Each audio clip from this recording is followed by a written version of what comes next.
السلام علیکم حب وطن پاکستانیوں۔ سپریم کورٹ کے چیف جسٹس کا عہدہ پاکستان میں سب سے بڑا عدل اور انصاف کی علامت سمجھا جاتا تھا، لیکن جو کام چیف جسٹس پاکستان اس وقت نواز شریف، مریم نواز اور جہانگیر ترین کے ساتھ کر رہا ہے، اس سے اس کا مکروہ چہرہ تو پاکستانی عوام پہلے ہی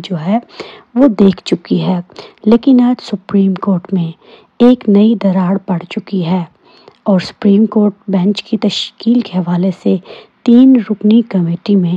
پہلی دراڑ کھل کر سامنے آ چکی۔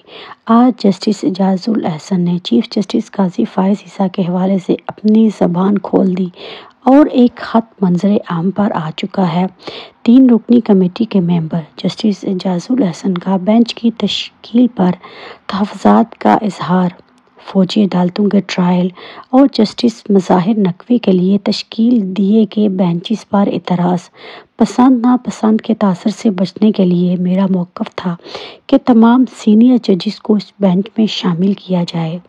لیکن چیف جسٹس نے میری تجویز کو ججز کی آمادگی سے مشروط کر دیا۔ 3 رکنی خصوصی بینچ کی تشکیل میں میری سینئرٹی کو مدنظر نہیں رکھا گیا۔ چیف جسٹس صاحب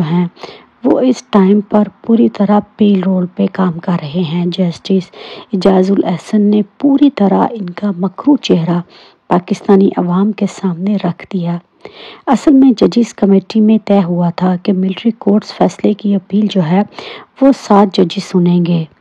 لیکن اس تاثر کو ختم کرنے کے لیے قاضی یہ چاہتا ہے کہ اس بینچ سے تمام سینئر اور وہ ججز نکل جائیں جو کہ پاکستانی عوام کے احساسات اور جذبات کی ترجمانی کرتے ہیں،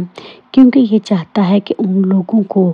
فوجی ٹرائل کا سامنا کرنا پڑے اور اس میں یہ لوگ ہر قیمت پر عمران خان کو آگے لے کر آنا چاہتے ہیں، کیونکہ ان کا مقصد وہ پورا نہیں ہو رہا۔ کوئی بھی عدالت اب عمران خان کو جیل کی سلاخوں کے پیچھے نہیں رکھ سکتی، لیکن تاریخ ہمیشہ وہ قاضی فائز عیسیٰ کو یاد رکھے گی، کیونکہ آج تک پاکستان کے ساتھ جتنی بھی غداری ہوئی ہے اس میں جرنلز تو پہلے نمبر پر ہیں، لیکن انہوں نے ہمیشہ جوڈیشری کو ہی آگے کیا ہے۔ پاکستانی عوام بندیال کے بعد اس نے بھی پوری پاکستانی عوام کو ٹرک کی بتی کے پیچھے لگایا ہوا تھا،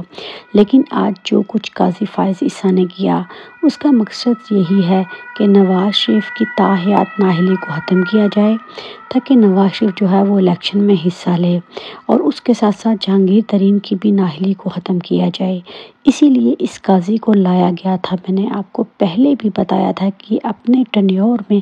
وہ تمام فیصلے کر کے جائے گا جو کہ پاکستان کو تباہ و برباد کر دیں گے، کیونکہ ان لوگوں کو لایا ہی اسی لیے گیا ہے تاکہ پاکستان ترقی کی منازل طے نہ کر لے۔ اگر عمران خان کو راستے سے نہ ہٹانا ہوتا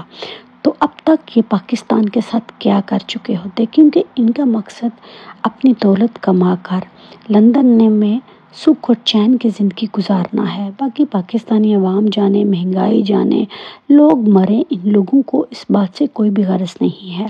اب پاکستانی عوام کے ہاتھ میں گیم ہے کہ کیا ہمیں ہمیشہ کے لیے ان کے تلوے چاٹنے ہیں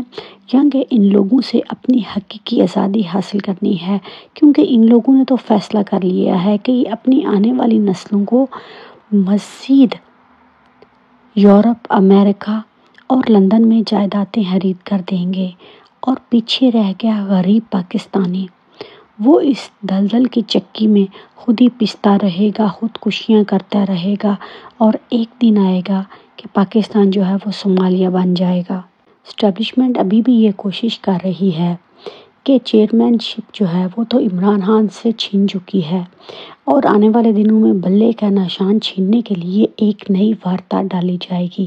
لیکن پی ٹی آئی کے قائم مقام چیئرمین بیرسٹر گوہر انہوں نے کھلم کھلا کہہ دیا کہ عمران خان نے یہ فیصلہ کر لیا ہے کہ ہم کسی بھی قیمت پر الیکشن کا بائیکاٹ نہیں کریں گے۔ ہم بائیکاٹ کیوں کریں؟ کیونکہ اس ٹائم پر پاکستان میں سب سے مقبول ترین لیڈر عمران خان ہے، اور اسی نے ان کی نیندیں حرام کی ہوئی ہیں۔ یہ چاہتے ہیں کہ عمران خان خود ہی وہ اس ریس سے باہر ہو جائے، اور عوام اس کے پاس کچھ بھی ایسا جو ہے وہ نہ ہو کہ وہ بلے کو ووٹ کریں، اسی لیے یہ فیصلہ بدلا گیا۔